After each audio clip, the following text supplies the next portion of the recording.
Hey guys, welcome back to Modern Country Living. I'm Sean, and today I'm going to be working on a little project out here by my pole barn. So it's a gorgeous morning, the end of July 2022, and you can see my building behind me.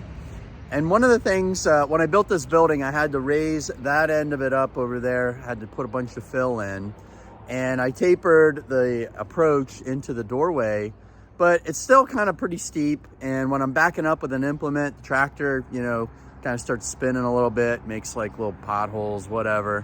So I'm working on bringing in some fill. You can probably see that there, and I'll take a walk down there. And I want to just kind of level that out a little more, make the approach a little bit less steep, right? I want to make it more gradual.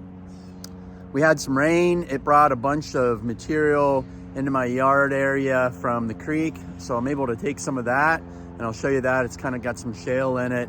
And then I've got couple triaxle loads of crushed 2A from a local gravel pit. Great guys, Fenton Gravel. They do a nice job. The material is very clean. It doesn't have mud in it, and it does a nice job of packing down. So let's take a look at what we got. All right, so this is some of the material that the creek brought into my yard. And you can see some of the stones. They're pretty flat. That's nice. I can get it to pack down pretty hard, and it'll make a good base. As I try to raise this up a little bit, they kind of fell off. I'm kind of filling in with this material. I'm going to do some raking with my York rake to kind of get it a little bit smoother. And then bring the crushed 2A over top of it and kind of feather that out, going out into that area. So Mother Nature provided a little bit of this material. Oh, look at that. I got some tracks down in there. That's cool. Someone's walking around. All right, let's go take a look at this crushed 2A material. Sometimes when you order, bank gravel, crushed 2A kind of stuff, it can have a lot of mud in it. This stuff packs in really hard. It's got a lot of sand, a lot of fines, and then you got up to 2-inch material.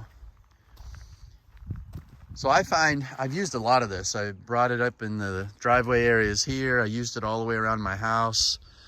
When I built my driveway for my house, I actually dug down about 18 inches, put geotech fabric in, and then just kept trucking this stuff in and rolling it down. So it created a really, really nice driveway base. And I highly recommend, if you're in an area where you've got, soft ground, that geotech fabric and this kind of material rolled in there. I put a roller on it, and it really it was like concrete. I didn't have any problems with, sinking into it at all, no matter what I put on it. Triaxle loads of material.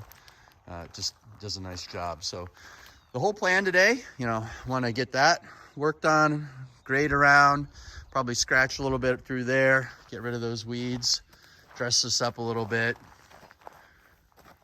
Again, just kind of continuous improvement. Spend a little bit of money, make it a little bit better, put in some time. And then I'll probably end up washing the tractor. I've been using it quite a bit. It's not quite as clean as it normally is. So I've definitely got some mud on it. It's a tractor. And the York rake, if you watch some of my other videos, you can see this is a county line model from Tractor Supply I bought several years ago. And I knew it was going to be a lighter duty rake, and I knew there was a potential I was going to tweak it, and I did. So I had to make a modification to it.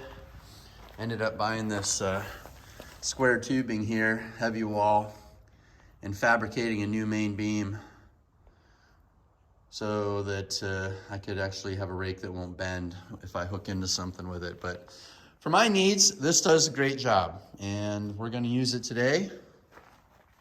Oh, something I had to do on the tractor. So this is kind of a weak point. This is the windshield washer reservoir, and these little pumps here, both of them went bad on the last unit. I don't know what the pump would turn on one, but it wouldn't pump anything. I don't know if the impeller in it blew out or what. And the other one, it just wouldn't turn. I pulled it apart, made sure I didn't have any, connections that were bad, but even tried connecting the power source over to it from the other pump. So I had to order a new one of these. It's just kind of one of those, got to deal with it. Let's get it going.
Okay, so now I've done a little bit of grading here.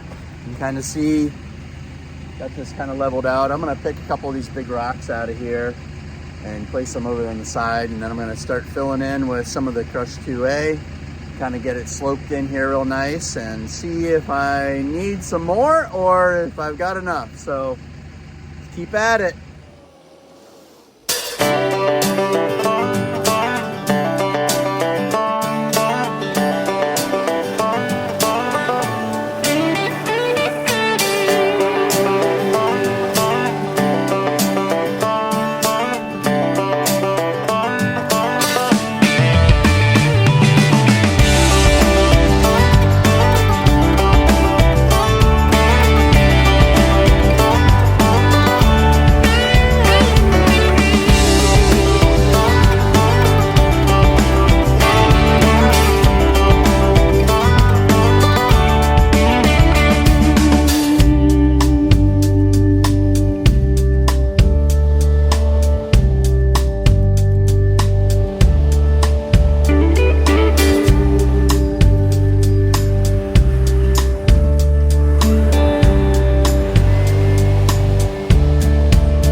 We're just gonna keep layering this in here.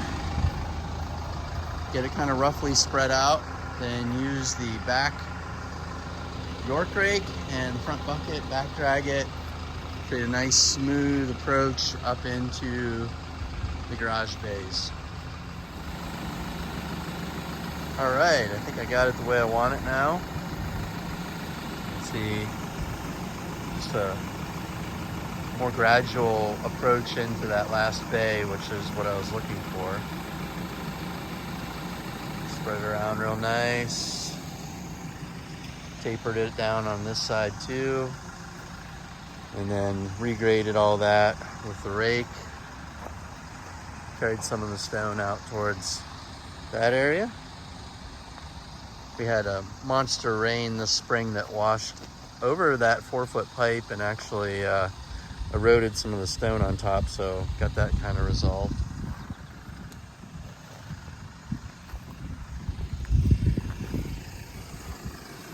So 2 triaxle loads, what is that? 26, 28 cubic yards of this material. Thank goodness for the tractor. So I guess now we'll get her cleaned up. Can't have it being a mess, right? I know some people like to keep their tractors dirty. I like to keep mine clean. So we'll work on that next.